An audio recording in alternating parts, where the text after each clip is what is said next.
This is All Things Fitness and Wellness, uniting industry thought leaders and fitfluencers on the mission to inspire innovation and encourage people to live a life fit and well.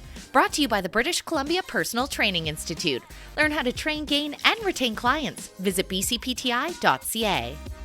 In today's episode, we have special guest Les Staff, who's overcome multiple challenges to achieve a remarkable physical and mental transformation.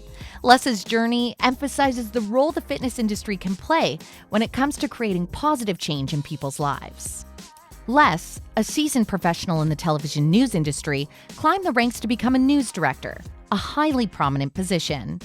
However, with success came difficult decisions, and Les found himself in the unfortunate position of having to lay off many talented individuals, often his friends. Little did he know that life had another test in store for him. In January 2021, Les received a devastating blow when he was cut from his position. He reached a rock bottom similar to a low he experienced in 1991 with his battle with alcoholism. As someone who had long associated their value with their professional achievements, this loss triggered an intense identity crisis. Compounding the situation, Les's physical health was in dire straits. Weighing over 300 pounds and battling diabetes, he had neglected his body and overall well-being. However, little did he realize that this departure from his job would become the catalyst for an incredible life change. With a renewed sense of purpose, Les embarked on a transformative journey to reclaim his health and find his true self. Slowly but surely, Les shed the excess pounds, and today he proudly boasts a body fat percentage of just 11%. But the most profound change in Les's life was not solely physical. Along the way, he realized the heavy mental weight that had burdened him, weight he hadn't even realized he was carrying. And through this process, Les has discovered the power of resilience, self-reflection, and self-care. Before we get to Les's transformative journey, be sure to hit like and subscribe. We have new podcast episodes weekly featuring industry thought leaders and influencers. Plus, we're continuing our gym and wellness haven tours. I'm your host, Chrissy Van, and this is ATFW. I'm so happy that you're here. And one of the big reasons that I wanted to have this conversation is, number one, I have had pure admiration to see the transformation that you've been through. And I don't mean just the physical transformation, even any communication that you've done on social media platforms, which is how we all follow along with each other. Yes. I can feel the lightness. I can feel the transformation from the mental state as well, which is a really impressive thing to master, especially when somebody's faced adversity that they were not expecting in the first place. And Les, for your story, you've gone through something that a lot of people right now in the current economy are having to deal with and face, that shift in identity. So I, first of all, really appreciate for you showing up in this chair because it's hard to be vulnerable. Thank you very much for having me. I want to start in the beginning of Les. So let's go to reverse to teen years. What was your relationship to fitness then? What was the mindset like then? Oh, my teen years. Well, I had no relationship with fitness or wellness. I had a relationship with pot. I had a relationship with partying. I did not have a relationship with academia. I was not, I did just enough. I was a just enough to get by guy. As one of the popular kids out in the parking lot, I used to look at the guys, the guys on the football team and some of them were my friends, but I always had a little smidgen of disdain. Why would you invest that much time? There's so many better things you could be doing, like, out in the parking lot smoking pot. I didn't understand the trajectory that I was on versus the trajectory that they were on. And unfortunately, it took me almost 4 decades to figure that out. But yeah, my teen years were incredibly tumultuous. I had come from a family that was very dysfunctional. My parents separated. My mom moved out of the family home. Then my brother moved out of the family home. And then my dad moved out of the family home. So I was 16 years old living in the family home with the family. If there was anything that you wanted to do as a high schooler that might have been over the line, Les's place was the place to do that. I created a lot of challenges in my life from the age of 15 till, I started maybe solving some of the challenges when I was 24. It makes a lot of sense. How are you supposed to have any coping mechanisms or those types of foundations built into your life when the people that really would be the ones that create that for ourselves or lead by example aren't necessarily the ones that are instilling that in you? So as you're on this path, what did that mean then as you're progressing through adulthood? Well, let me paint a little bit of a picture to you. Up until I was 15 years old, I was Leslie, and I was a kid. And at 15, I changed high schools. I bought a leather jacket. I let my hair grow out, and I became Les. And Les is the driver. Leslie is the passenger. Leslie has fear, and Les has confidence and can communicate. And Les served me very well. You know, my career in media was fueled by being Les and having that confidence and the ability to communicate and lead and those sorts of things. So that, I'm not saying one was bad and one was good, but Les has walls up. Les does not, you can't get close to him. And so as I went into adulthood, I leaned on that persona. As a television reporter, as a television anchor, I was Les Staff. It's funny, I had a boss who wanted me to change my name, Les Staff, because he said the intro line into the newscast was the foremost news team, the CKCK TV news service with Les Staff, and they just laid off 10 people. And he says, you can't have that name. And I'm like, that name haunted you throughout. Exactly. But no, the who I became, and I'm not ashamed or regret, who I became, because that's what I did to survive and honestly to thrive. And I thought thriving was identified by what I did for a living, how I served myself to get better. I was very ambitious. I had a lot of drive. I had some smarts. I had the ability to talk. And the more I tried to control and exert my influence on things, the better things got, until they didn't. It was a heck of a ride. But, that when you're traveling at that speed, the wall is very thick and very hard. And from a fitness standpoint, the stress that I was under working in television journalism, as you know, the deadline is every day. You wake up and the deadline is omnipresent. And the stress of managing people. And then with a contracting industry like conventional television is, I was firing friends all the time, my colleagues. I was making plans to, it was always about how small can we get this thing. And that was really tough on me. So what did I do to compensate? Well, I had stress all day and honestly, potato chips all night. And at my heaviest, I was 300 pounds, 40 some, my BMI was like 30, I was 40% body fat. It was crazy. And I fell off my roof a few years back and ended up in the hospital. And I was diagnosed with diabetes in the hospital. I always said falling off my roof, caused by diabetes. It didn't. It was the potato chips, trust me. But, that's where I was at, and you'd think it took 6 firefighters to get me up off the ground when I fell off the roof. And they couldn't bring a stretcher in. Like they couldn't get me onto a stretcher. I was so big. You'd think somewhere along, the light would come on or the dimmer switch would at least start to turn. Because what was my focus? It was what I did for a living. It was profession only, to the detriment of person, to the detriment of relationships, to the detriment of feeling some serenity and feeling well inside. Like I know the last 10 years of my career, at least the last 5 years of my career, I didn't feel good about who I was, but I very much identified with what I did for a living, even though I kind of hated it.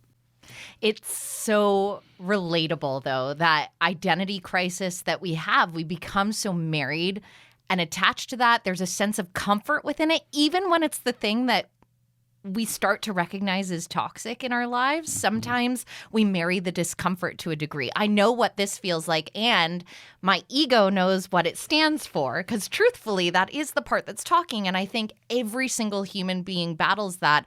I mean, similarly, but way earlier in my career, I remember I started out got my first job. I was full-time. I was 25, and I was like, I figured out life.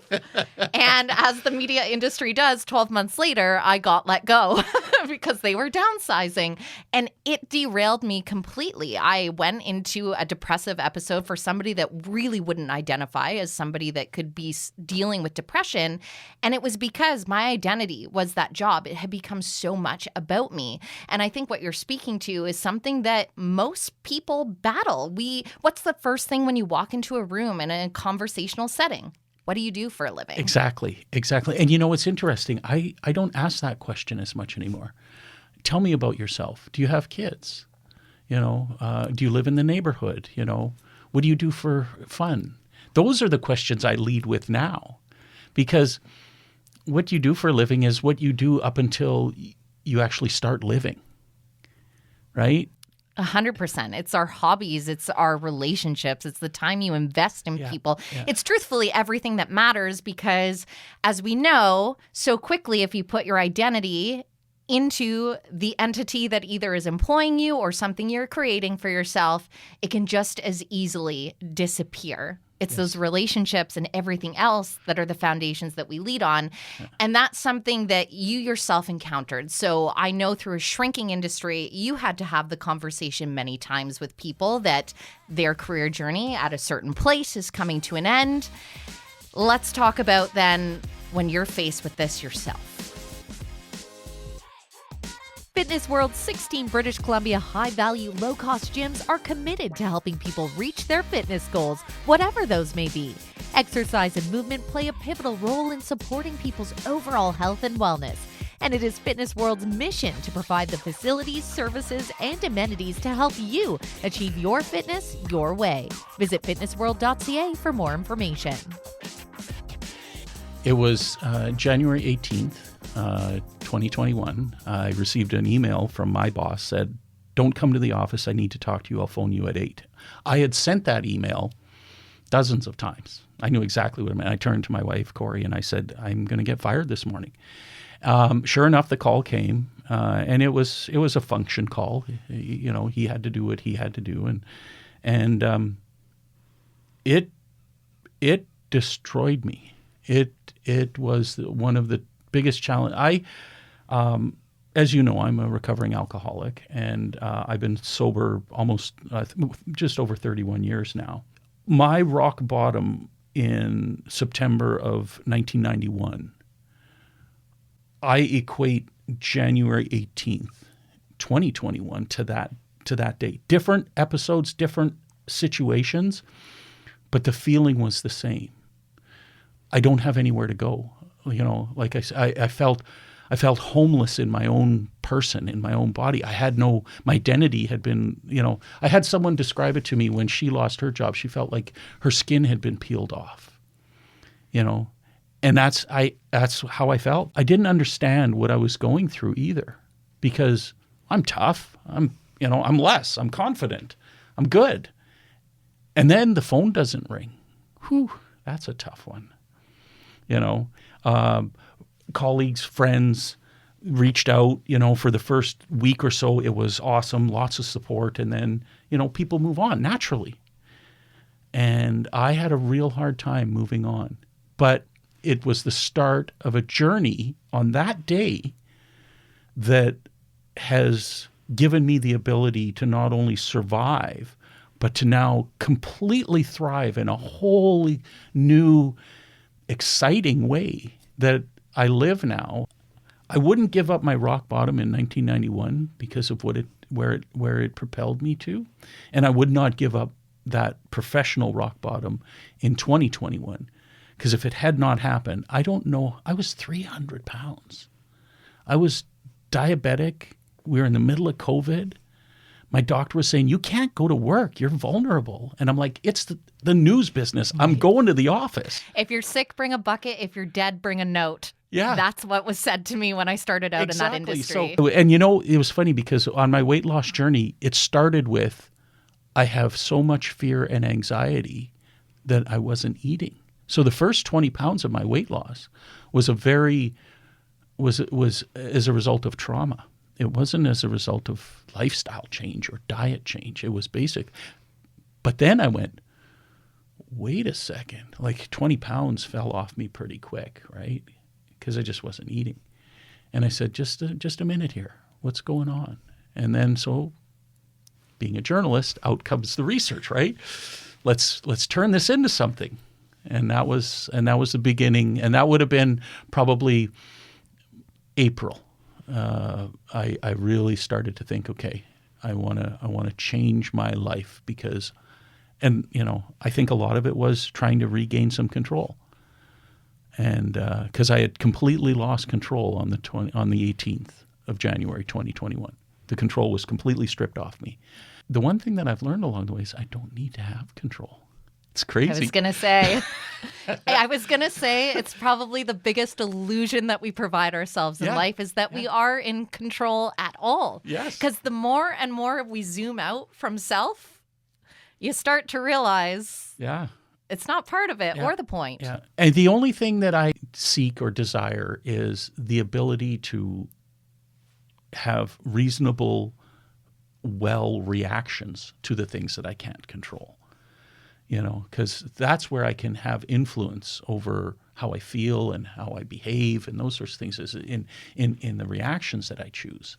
So that's, for me, as a recovering alcoholic, grant me the serenity to accept the things I cannot change, the courage to change the things that I can, and most importantly, the wisdom to know. And I didn't have that wisdom. Even when I was a full-blown recovering alcoholic and I was going to meetings and I was doing all the work, I didn't realize that I had cashed in one addiction for a work addiction, for a food addiction. Like, I'm that guy. I bought a motorcycle and suddenly I had 5 helmets because because I get into something and I go 120% on it, right? And it can serve you so well in a lot of capacities, but then sometimes the pendulum swings too far. Yeah, or it serves you really well and then it doesn't, right? And it's the same scenario, but now you're just killing yourself in a job that's killing you.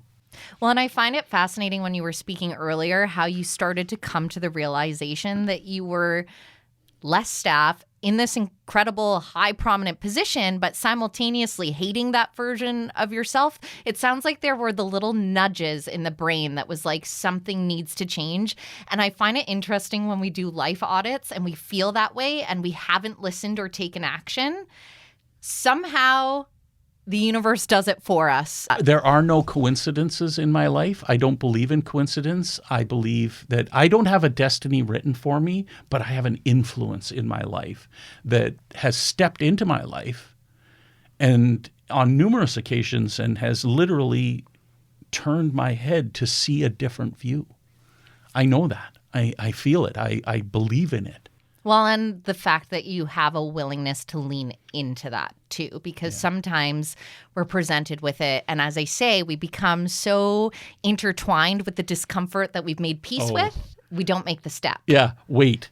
I have a saying, the list of things I've learned the easy way is a very short list. I love that. I'm not, listen, when my head gets turned, I fight. I don't want to see a different point of view. And that's my nature. I know better. I'm good. Thank you. I'm independent. Yes. I got it down. Which makes a lot of sense because you've had it all on your shoulders from such a young age, right? Yeah. So as I say, when you were thrust into that position really through circumstance. And so those things that you learned through that stage of your life served you in big ways. But at the same time, when we haven't kind of healed or had a little bit of thought process around what that's done to us. Yeah. Eventually, we're going to have to deal with it. Life catches up. Yes. So April comes along. You start to notice these changes. Anyone that has ever done a lifestyle shift, it's not easy, and that cannot be understated. So as you're deciding you want to make the change, how do these first steps actually start to take place? So the first thing I do is I look at, I'm not ready at that point to deal with my mental well-being. I mean, I'm going to my AA meetings. I'm doing that work, but I mean that's kind of after 30 years. That's kind of, it's kind of a locked in thing for me. So I started doing research about weight loss and about, and I wasn't so much fitness as far as physical activity, but I wanted to see what could happen with weight loss, because now I'm 280 and, clothes are fitting differently and this feels pretty good. So lots of research and intermittent fasting. I found intermittent fasting, and my window for my fast for eating was 2 p.m. to 8 p.m. each day, and sometimes a little bit earlier if I was out or something. But I tried to stick 2 to 8, and in those hours I kind of ate whatever I wanted, and outside those hours, again using that control and all of those things, I was rigorous, and another 50 dropped off me very quickly. And my wife Corey has also come along on this journey with me, and I'm down 100 pounds, she's down 70. It is so much more difficult for women to impact their physical, who they are physically. And there's so much pressure on women to have that impact and to be a certain way, and there I am. I'm just like, no, I'm just not going to eat. And every time I said I'm not going to eat, I think a pound dropped off me onto the floor, right? Like it was just, it wasn't difficult. I just had to have the discipline, which, when you're a control enthusiast, then it becomes helpful again. Right. So, and then I hit a plateau, and I kind of said, okay. And by this point, I was also starting to realize we have a saying in AA for people who come in new. Go to 90 meetings in 90 days, and if you don't like it, we'll refund your misery. Brilliant. And so I had never done that. I'd been in the club 30 years and had never done that. So in the summer of 2021, I'm on my intermittent fasting, and I'm trying to figure out, but I'm stalled. Like there's up here, it's not going, right? Like I'm feeling good physically, but it's not there. So what do? I go to what I know. So I go to 90 meetings in 90 days. Because at this point, did you encounter with your sobriety? Yeah, because this is where the jeopardy was, right? Yeah. Like by August, I was like, the only thing I wasn't was drinking. But I was full-blown alcoholism through, and I'm losing weight, so I'm not eating, so I'm hungry all the time. But I'm also kind of a dick, and poor Corey. And I came to the realization in August of that year that I had to figure out, I needed to lose some weight mentally. Mm-hmm. Beautifully said, yeah. And so I went to 90 meetings in 90 days, and I think that saved my life, because I was on a path not be here. And I'm not saying it's a magic switch, but it reframed my existence. And I came to an understanding that life, I can either live my life in a centered and balanced way, or my life will live me. Because those are the two options. It's a continuum. There is no stop or pause. And I think for a very long time, my life was living me, and outside forces and fear of outside forces and outside influences propelled me to a really horrible life and lifestyle. And so that's when I started to make changes. In September of that year, I said, okay, I kind of plateaued at 230, and this isn't working. And the intermittent fasting, I got to the point where I was like one meal a day on Mondays, because, to try and make up for a little bit of cheat on the weekends. And, so I was fiddling, but not there, here, or, physically. So went down to the local gym, signed up, never done that before, never. Got a trainer, expensive, but how much did I spend on potato? And I stood there in the gym and I started to think, okay, a bag of potato chips and then times this. And then, I spent thousands of dollars on junk. Think of door dashing kind that of thing. I put into my body to try and kill myself. Like, it's crazy. So I pulled out my credit card and I said, let's go. And it was it's the worst money I ever saved, and it's the best money I ever spent, was getting a trainer. Being a journalist and knowing, that relationships are really key. I think at the gym that I go to, I said, I want to meet the guy. And they said, well, no, we'll just sign you up. And I'm like, no, I want to meet the person. I want to see, because we need to have this thing work out. And so I met him, he was a really nice guy. His name's Logan. And he was the right guy at that moment in time for me, because he brought me from new to the gym to, okay, I'm into it. And we went for the better part of a year. And then he was a kinesiology student and earned his degree and moved on. And I'm like, okay, here I am, homeless again.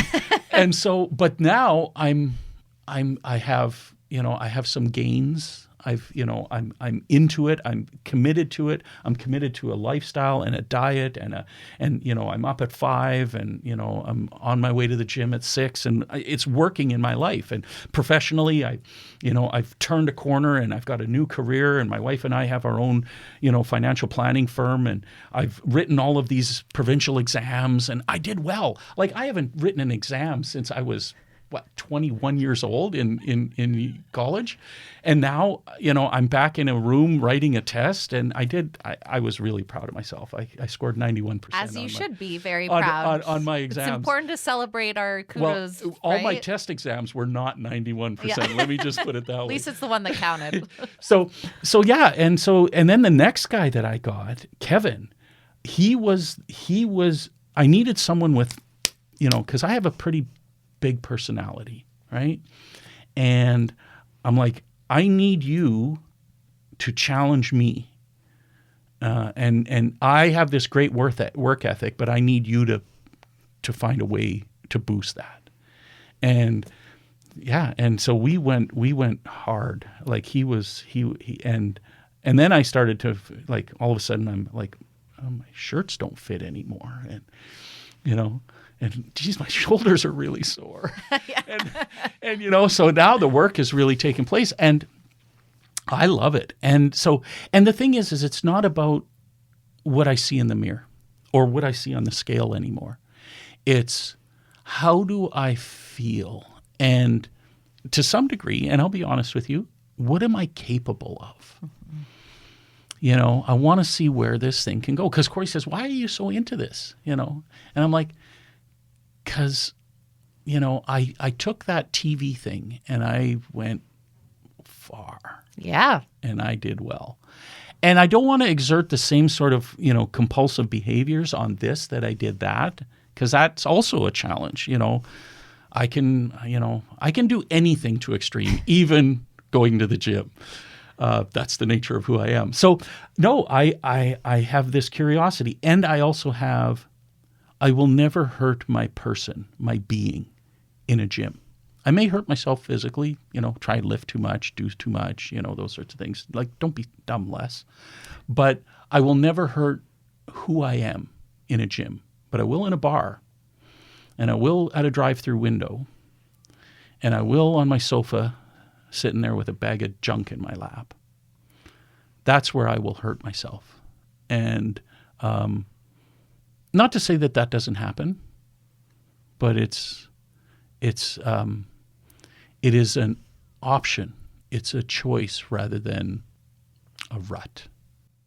Well, and one of my favorite things that you said there is this curiosity it's opened for you, because when you look at Les still in that career and in that environment, I find that when we are in those ruts, it stifles all our curiosity. And as you mentioned, you're like, life is happening now.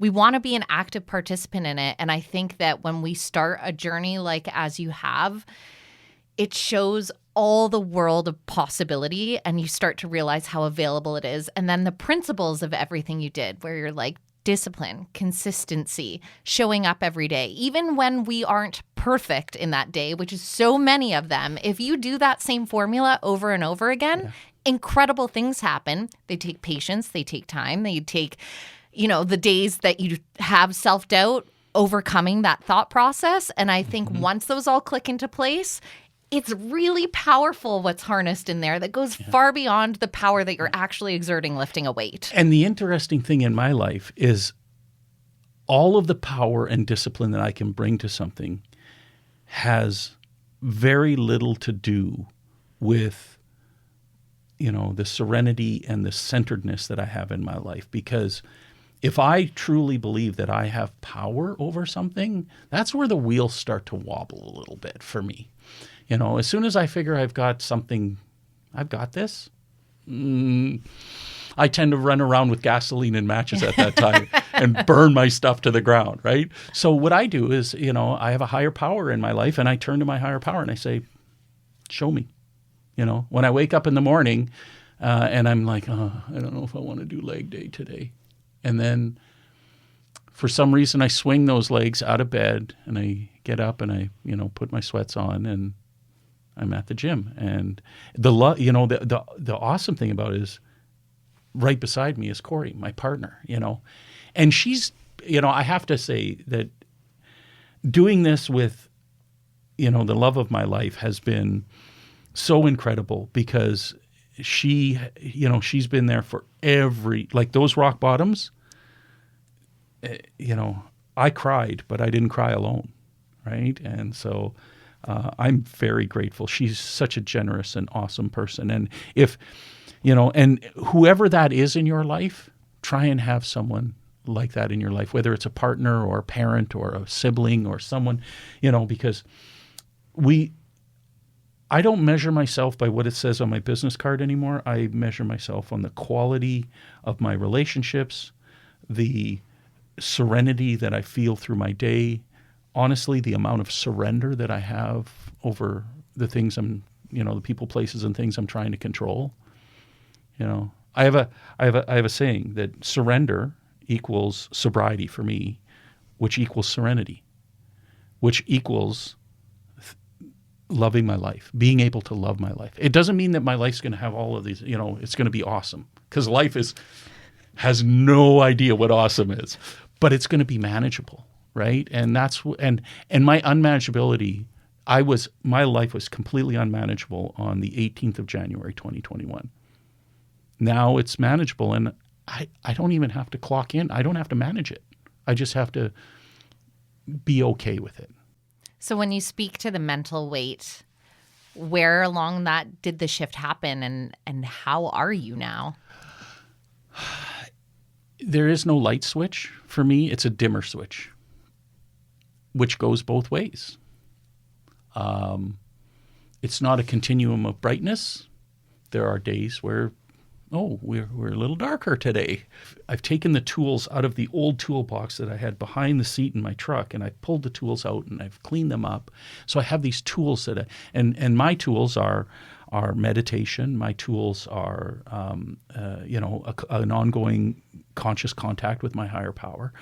My tools are physical distraction. Go to the gym. It's hard to, I can't feel really depressed when I'm pushing a weight that I've never pushed before. It feels pretty damn good. It really does. Right? And it's not about the numbers. It's not about what it says on the scale each morning. It's not, but the heaviest weights I've ever lifted are the weights in my head. Like I said, it's not a continuum of brightness. It's life. And there's going to be days where it's a little darker. And, there's some funk. But I have tools now. I have tools that I don't have to, funk doesn't have to end up with, totally effed up. Yeah. Right? Funk doesn't always have to lead to mass dysfunction in your life. Exactly. I can just have a day where I'm a little funky. And the thing is now it's not even a day. It's a little bit. Like, I love starting my day in the gym. It's not that busy. The machines are open. I can, the music's usually pretty good, or I put in my buds and, I do my thing. And now with Corey there, we're at the point now where we're working out together. So it's not like me training her anymore, because, I took all this training from a trainer, so I had some things that I could show her. And we know you were very well researched at this point. That's just it, right? That's right. So, but now we're workout buddies. And, this morning, she did some legs and I did some shoulders and arms, and, but we connected, and like she's on the treadmill and I'm, we're one of those couples in the gym where she's on the treadmill and I'm way across over by the cable machines, and I'm through smiling, the mirrors, and I'm smiling and waving, right? And like, all the bros in the gym are like, dude, come on. But, I don't know if I'd want it any other way. I really don't. And the thing is my goal is to get old and be fit and be in love with my wife. I'm good. Those are pretty spectacular goals to have. And truthfully, Les, from afar to see this transformation and to have you here being willing to show up vulnerable and share the steps that took you through there, I can't say how much I appreciate it, because for me, this is the whole point of this. There's so much power in our stories, and having that ability to share them, it sparks something in other people.